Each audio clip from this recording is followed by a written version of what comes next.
Tuhan, Engkau memberitahukan kepadaku jalan kehidupan. Itu di dalam Mazmur yang kita ulang-ulang tadi. Manusia butuh pegangan. Manusia butuh arahan. Dan yang memberi arahan, panduan, pedoman untuk kita di dalam jalan kehidupan ini tiada lain, kata pemazmur tadi, Tuhan sendiri. Kalau Tuhan tidak membukakan jalan, tidak ada orang yang bisa sampai kepadanya. Saudara-saudari yang terkasih, ada fenomena yang sangat luar biasa yang terjadi.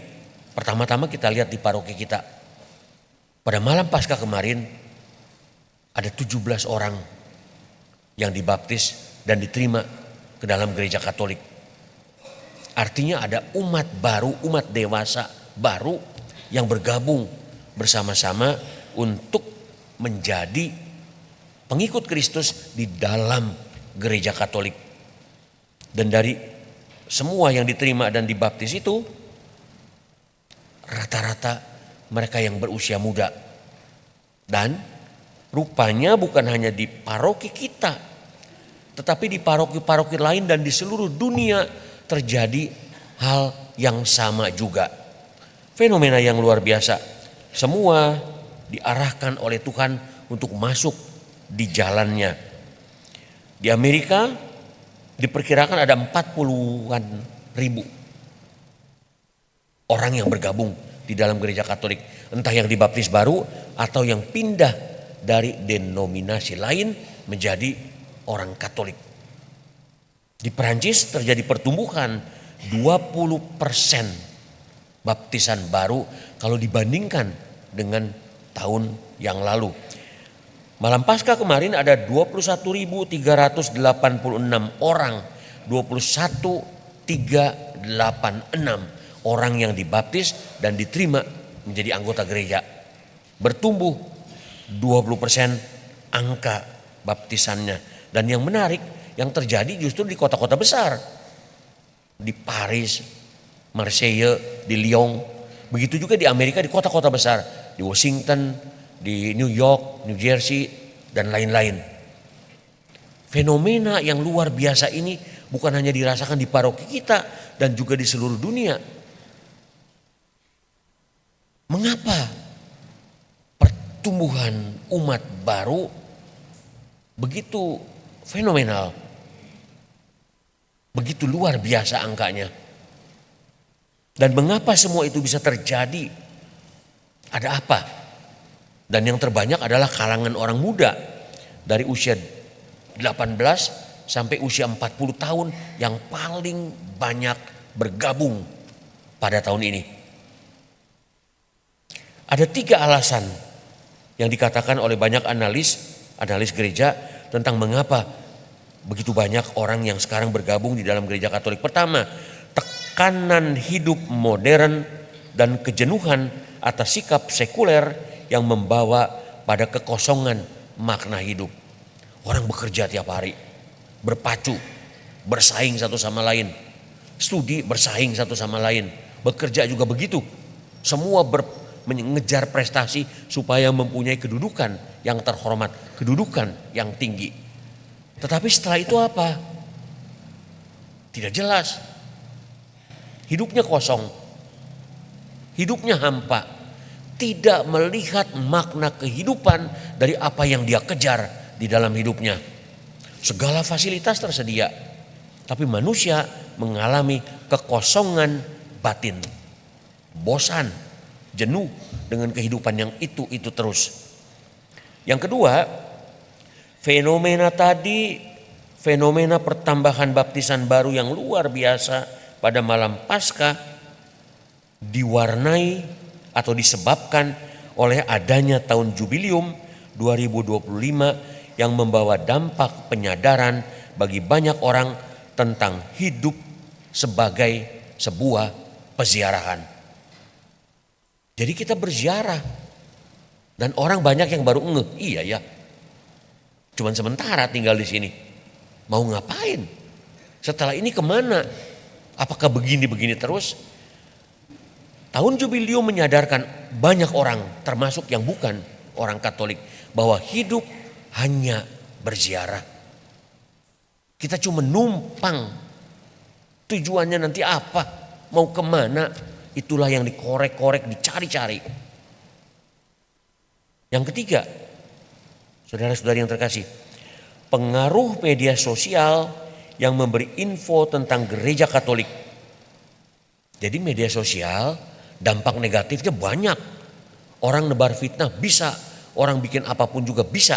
Tetapi dampak positifnya ada untuk memberitakan kabar sukacita, untuk memberitahukan seperti apa kehidupan di dalam gereja. Dan ini menyentuh inti hati orang-orang muda sehingga mereka tergerak, saya juga ingin seperti itu.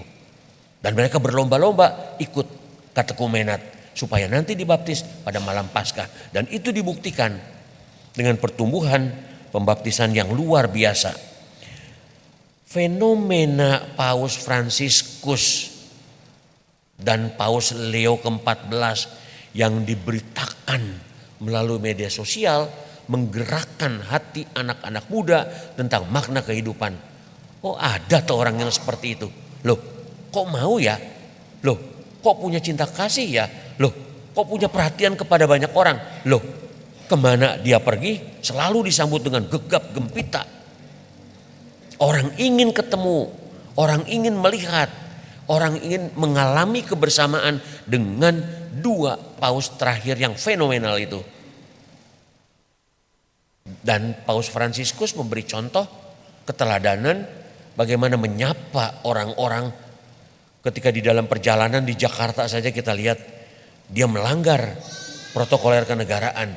Dia meminta supir menghentikan mobilnya, bersalaman dengan orang-orang, memberikan rosario, mendoakan dan lain-lain. Berhenti, lepas dari protokoler kenegaraan. Karena apa? Ingin bersama-sama, ingin senasib, ingin menjumpai saudara-saudaranya dari agama manapun juga yang menyambut dia sepanjang perjalanan. Paus Leo ke-14 sedang melakukan lawatan apostolik, perjalanan apostolik ke Afrika. 4 hari dia di Aljazair, 4 hari di Kamerun, dan kemarin sore tiba di Angola. Masih satu negara lagi nanti, Guinea Katulistiwa. Jadi ada 4 negara di Afrika yang dikunjungi. Yang menarik, sambutan orang-orang begitu luar biasa. Di Aljazair tidak banyak orang Katolik, tetapi di Kamerun sekitar 38% orang Katolik. Dan bagaimana di Kamerun tidak pernah ada damai, perselisihan, pertumpahan darah, saling bunuh, saling mencelakakan terjadi hampir setiap hari. Sehingga tidak ada damai, yang ada ketakutan setiap hari. Anehnya ketika Paus datang ke sana, beberapa hari mereka melakukan gencatan senjata. Sehingga selama 4 hari itu tidak ada ketakutan, tidak ada peperangan, tidak ada permusuhan. Yang ada adalah damai. Yang ada adalah kebersamaan. Yang ada adalah persaudaraan. Ini luar biasa. Dan itulah yang diwartakan oleh para pengganti Santo Petrus.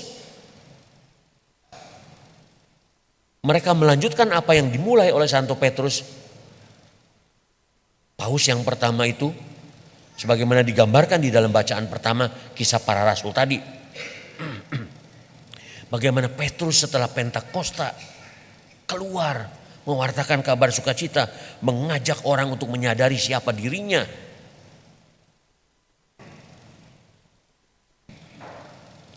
Ketika mereka berada di tempat itu, ketika Petrus bersama-sama, ketika Paus bersama-sama umatnya, yang muncul ada perasaan damai, perasaan sukacita yang luar biasa. Apa yang dilakukan oleh Paus Fransiskus maupun Paus Leo ke-14 pengulangan dari apa yang terjadi 2000 tahun yang lalu. Dan apa yang terjadi 2000 tahun yang lalu digambarkan secara nyata di dalam kehidupan di Afrika beberapa hari terakhir ini. Bagaimana orang berjumpa dengan Yesus sendiri. Seperti para murid, 2 murid dalam perjalanan Yerusalem ke Emmaus. Mereka merasakan kok beda nih ngobrol-ngobrol dengan seseorang yang mereka tidak kenal. Kok ada rasa damai? Kok ada rasa bahagia? Kok ada rasa gembira? Kok ada suasana yang benar-benar nyaman luar biasa? Ketika mereka bersama-sama dengan Yesus. Ketika Paus berada di Afrika, orang-orang setempat merasakan hal yang sama juga. Apa yang terjadi 2000 tahun yang lalu diaktualkan sepanjang masa sampai saat kita juga sekarang. Saudara-saudara yang terkasih, kalau kita lihat bagaimana pengalaman para murid setelah Pentakosta, bagaimana pengalaman para murid setelah mengalami kebangkitan melalui kekuatan Roh Kudus yang mereka terima, dan bagaimana dampaknya bagi kita gereja masa kini. Apakah kita pun berani seperti itu? Apakah kita pun mau berbuat seperti itu? Rasul Petrus di dalam suratnya yang pertama, bacaan kedua tadi, mengajak seluruh umat untuk menyadari bahwa kita telah ditebus oleh darah Kristus di salib. Kita sudah ditebus oleh darah Kristus di salib. Maka marilah kita hidup dengan takwa selama kita menumpang di dunia ini. Selama kita menjadi peziarah di dunia ini. Mari kita hidup dengan takwa. Sebagai bapak rumah tangga, sebagai bapak keluarga, sebagai ibu keluarga, jadilah bapak ibu keluarga yang bertanggung jawab. Sebagai karyawan, sebagai guru, sebagai dosen, sebagai apapun juga, jadilah orang yang bertakwa, yang memperlihatkan hakikat pelayanan yang sesungguhnya. Sebagai imam, sebagai uskup, sebagai biarawati, jadilah imam, uskup, biarawati dan biarawan yang sejati juga, yang bertakwa di dalam hidupnya. Karena apa? Karena kita hanya menumpang di dunia ini, kata Rasul Petrus. Maka mari kita isi, supaya ketika kita menumpang di dunia ini, kita tidak sia-sia hidup, tetapi bermakna untuk semakin memuliakan diri kita sebagai manusia, menjadikan kita lebih manusiawi, dan memuliakan Tuhan yang mengutus kita berada di dalam peziarahan ini. Amin.